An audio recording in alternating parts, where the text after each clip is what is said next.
Hey y'all, welcome back to my channel. I said, hey, welcome back to my channel. Okay, girl. You're here, let me tell you something. It's not a mistake, honey. Go ahead and subscribe because I don't have time to play with you, okay? You sure don't. I do not have time for play. If you are a subscriber to my channel, you know that this review is a little bit late because last night I had technical difficulties, okay? My camera shut off, my eyelash was falling off when I went back to look at the footage. I was looking a hot mess. So because I'm late, I'm gonna give y'all a little bit more than I usually would, okay? There you go. I have on sweats under here, but honey, let me go ahead and get into this chest up. Okay. I love to jump right into it, but before I get started, I must tell you that I have a podcast called Colored Couch Conversations where I sit down with a woman of color every week and we talk about everything from women who inspire us to our life journeys to trending topics, and we also give advice to someone at the end of the episode in what I like to call the Keep It Real Corner. So if you are looking for advice, go ahead and hit me in the DMs on Instagram, hit me in the messengers here on YouTube, and we will give advice on the next episode, okay? Link below. But let's jump right into it. I have my notes here on my pretty little cardstock paper. And y'all know I always like to start with the couple who's the most boring, period, okay? Of course. We're gonna start with Amani and Woody. I love them together, but they boring as hell this week. I'm sorry. Woody started the show with telling Amani that he likes her hair. It's nice to compliment Amani. Her hair was looking poppin' this episode. Her natural was gorgeous, okay? It was shining, it was glistening, the body was there, the curls were popping, her Juicy. flat twist was on point, everything was on point. But y'all know Woody's obsessed with hair, right? Yeah, he need to worry about his own head. He's another black man who's obsessed with the way that we wear our hair. Woody, why don't you do a flat twist? Exactly. Why don't you do you a little cute twist out since you so concerned about everybody's hair up in here, okay? We do like compliments, but not after you told me that you don't like it if I was bald-headed. Shallow. Amani and Woody got into a discussion around not whooping their kids. And you know what? I have to agree with Amani on this one. I do not have children, so please, all the mothers watching, do not try to come for me, okay? Don't. All I know is I got whooped maybe 2 or 3 times my whole life, and I was a really good kid, and the whoopings had nothing to do with it. I still had sex before I was supposed to have sex.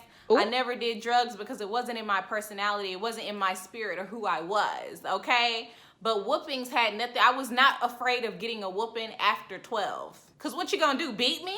At that point, you just gonna fight me, I guess.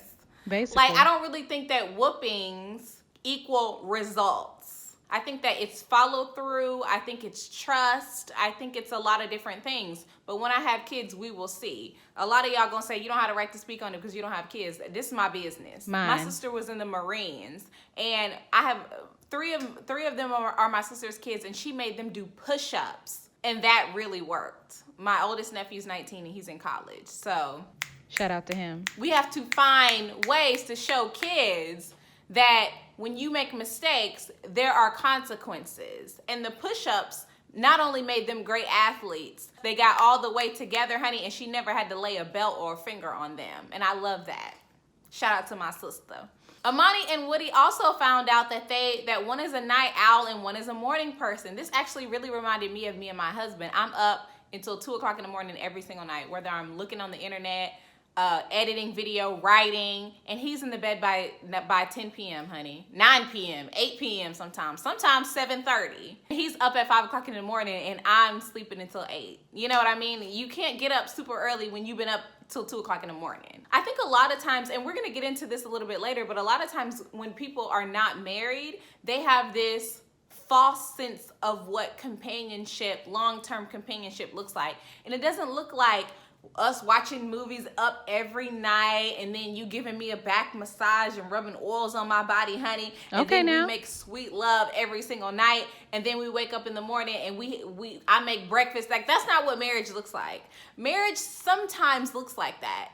But a lot of the time, it looked like, how much do you have 5 minutes to give me a kiss, and then maybe we go a little bit further, and then you're gonna sleep in here, and I'm gonna stay up in the other room and watch movies and laugh out loud and eat snacks. No, that's just you. Oh, is that just me? Yes. Okay. Amani also expressed concerns about Woody falling in love so fast. And I agree with her. Woody, how you gonna say you in love with me after 2 weeks of knowing me? You might fall out of love just as quick. And I think that her concerns or her hesitations there are valid. You know, Woody seemed very immature before he married Amani, and I don't believe he has changed. I do believe he has a very playful and fun personality, but I do not think he is as mature as her, because you don't fall in love with somebody after knowing them for 3 weeks. Period. That only worked in the 50s, honey. A lot of y'all gonna be like, my parents got married after knowing each other for 2 weeks and they've been together for 30 years. Well, your mama put up with a lot of stuff Amani not gonna put up with, or your daddy put up with a lot of stuff that Woody not gonna put up with, period. They settled. Next couple, Bennett and Ameila. Bennett said his mom said, no matter what you marry, a man or woman or an animal. Girl, what? Run that back for me, please, because... We talk about bestiality now, Bennett? Listen, honey, I don't support Bennett marrying and sleeping with no pig, okay? This is ridiculous. Why did he... Anyway, I'm mad at the fact that Bennett been calling Ameila dirty for 2 episodes now. Bennett, you have the audacity to call Ameila dirty when your Shake Shack was looking a hot-ass mess. Dirty, y'all dusty. remember when Bennett picked up equipment in his little shack and it was dusty as hell? And now you have the nerve to talk about me and how I wash dishes. You didn't even have a kitchen before this week. You have the nerve to ask me about cleaning a bathroom, honey, and you didn't even have a bathroom. You should be ready to clean one. You haven't cleaned one in a while because you had to go across the street and use theirs. Child, I am over Bennett this week and his dirtiness. I like Bennett as a person. Don't get me wrong. I do love Bennett's quirkiness and his personality. But Bennett, don't play me. Don't play Ameila, okay? And let me tell you one other thing. Ameila don't plan on cleaning shit. Okay, let it be known. That's why she ain't worried about it, sweetheart. She does not plan on cleaning. What are you talking about? Ameila said, I'm bringing home the bacon, you cook it, and you clean up the kitchen. That's what I'm looking for.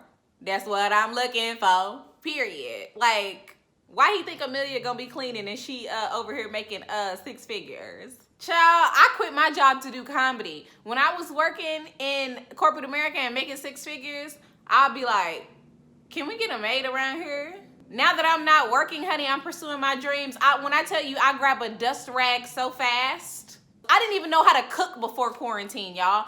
Now I pick up a spatula so damn fast because that's what you do when you over here doing something creative and your spouse is paying all the bills. That's what you do. So he gonna have to pick up a toilet bowl cleaner, a spatula, honey, a wet rag, some Clorox, and some Jacks. And some olive The other oil. thing I like to point out is Bennett was really, really bothered at the fact that Ameila is not bothered by anything. I think Ameila kind of get on Bennett's nerves. Because he can't put up with as much as she can put up with. And this is really funny to me. I love the shade that Bennett was throwing this episode. He's like, you're really that tolerant? Like, nothing I do get on your nerves. You can, because I got a few more things on my list that you do that get on my nerves. But since you ain't going to say nothing, I can't tell you the other things that get on my nerves. I feel like that's what Bennett was really thinking. So, anyway, honey, on to the next couple. You know what? It's so hard between these 3. It's so hard between these 3. But I'm going to save Karen and Miles for last. Usually they would be next, but I'm going to save them for last. Let's move on to Olivia and Brett. Oh, Olivia Lord. don't even want to change bed sheets with Brett. If he annoys you while y'all change the sheets, I don't know how y'all going to get in between them. Does Olivia know that she can change the sheets by herself?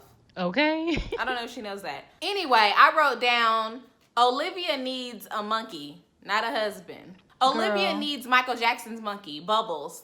Because she just wants somebody to do fun things with her. I don't even think she really needs somebody to speak or laugh. She just wants somebody to and hang out with her. Girl, you do not want a husband. You need a best friend.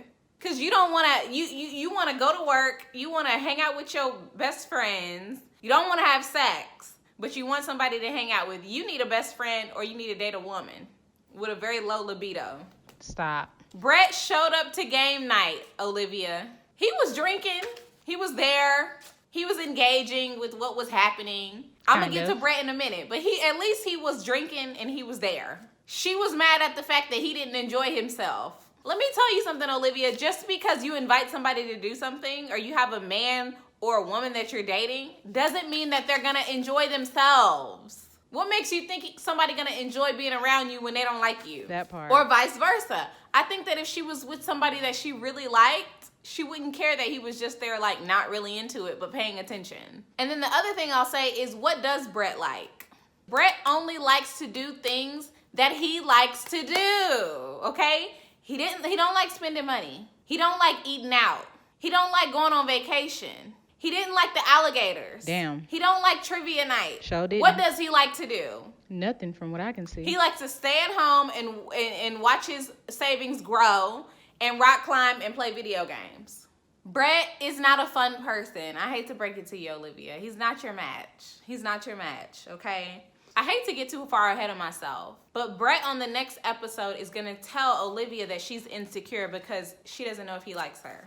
Brett is possibly one of the most insecure men I've ever seen on the show. Okay, nostrils be flaring up and everything. He's insecure about Olivia making more money than him. He's insecure when he said, I'm not going to rate the marriage. He was acting insecure. He's insecure. I can tell you're insecure because your family's passive aggressive and you guys actually don't really love each other. Passive or you don't know what love is or how to care for one another, so you treat each other like shit and think that that's cute. Whole family insecure. That's insecurity all over the family. Like, how do you have the nerve to call Olivia insecure? Let's move on to Henry and Christina. So now Christina like Henry. Girl. She taking her meds and now she like Henry. Stop. Okay, girl. You took your meds and now Henry cute to you. He's a nice guy. He's cute. He's attractive. He's sweet. You're into him. I will not go back on what I said last week. I think that somebody called themselves talking some sense into Christina, and she's like, let me just make it work. The producers. She told the lie about her meds changing who she is. Her meds make her more patient with the production. What does production getting on your nerves have to do with your ADD? Somebody please educate me because I'm ignorant to this topic. Please. I didn't know that ADD changed your whole personality. It made you attracted to people who you normally wouldn't be attracted to. It made you go from a complete a-hole to a nice person. I didn't know that ADD medication could do that. I didn't. Girl, what? Christina got mad when Henry spoke to Ameila and told her how he felt about her. He never told me. He never told me that me being a complete bitch was a deal breaker. Yes, he did when he walked out on you last week. He did. What do you think? He was walking out to get some fresh air like Karen? Oh, okay. No, he was frustrated and tired of you. He left because he wanted no parts of you, girl. Period. And he came back because the producers talked him into coming back. Why are you acting like Henry has made it seem like he's completely in love with you this whole time and you're confused? He has not. It was the first time he said that you looked sexy because he was in front of other people, so he was trying to be nice. He lied. Hate to break it to you, sweetheart. But I do not agree with Christina being shocked at the fact that Henry told Ameila, if she don't shape up and change her attitude, I'm not into it. I'm already not into it, but it's a deal breaker for me if she doesn't change her attitude. She's been better the last few days. And Christina really thought that she was going to catch Henry in a lie. And when she asked him directly, he told her exactly what he told Ameila. To her face. He was just trying to be nice. He said it a little softer, but the message was the same. When Christina and Henry were talking, we needed a Real Housewives flashback. Y'all know how on Real Housewives, whenever somebody lying about something, they flash back to what actually happened? That's what we needed. When Christina told Henry, that was the first time you're telling me that, we should have flashed back to last week when Henry walked out on her. Because Christina needs a reminder watching back at home right now. She do. Period. The last thing I'm going to say is I'm going to need Lifetime to stop playing with me. I know they told Christina to say that she's pregnant. I don't have time. Lifetime, I'm not for play, okay? Don't leave me on fake-ass cliffhangers. Don't play me. Don't do that. I thought for a moment that Christina might be pregnant by her ex that she keeps talking about that she came on the show for. But no, it was just Lifetime playing games with me. And the producers, I don't like that. Don't play with me. I will stop watching this show. For real. Ooh, we scared. Somebody at Lifetime's like, stop watching the show. We don't care. You and your little 1,000 views reviews do not matter. The last couple on here is Karen and Miles. Here we go. After Miles wrote sex with my wife on the chalkboard on the calendar, Karen decided to go home to her apartment. A mess. Get into it. Can we get Karen off the show? I don't want to see her no more. She said she no longer trusted what type of person Miles is. I thought that he could be patient, but now he showed me that he couldn't. By making a joke. You can't trust Miles. You're not safe with Miles. Even though he's been nothing but a gentleman, never laid a finger on you without your approval. Never even has looked at you without your approval. You can't trust him. You don't know what type of person he is. You don't feel safe all of a sudden. I think that's complete BS. I think Karen does not like Miles, and she's never going to like Miles, and that's just the end of it. She sees that Miles is a great person. He's sweet. He's trustworthy. He's caring. He's considerate of other people's feelings. She's not attracted to him. At all. Sorry. Let me tell y'all something. When you're married, you don't get time away from your spouse to clear your head when you mad. If my husband's mad and he walked out that door and he didn't come home that night, when I tell you... Ooh, no ma'am. Do y'all see what I'm saying? It's not going to be good. It's not going to be a good look. You don't even start doing that in your marriage. I can see when you dating, you leave, you go back to your apartment, you mad. But when you married and y'all live together and you don't come home, that's taking it too far. She could have slept on the couch. She didn't have to leave.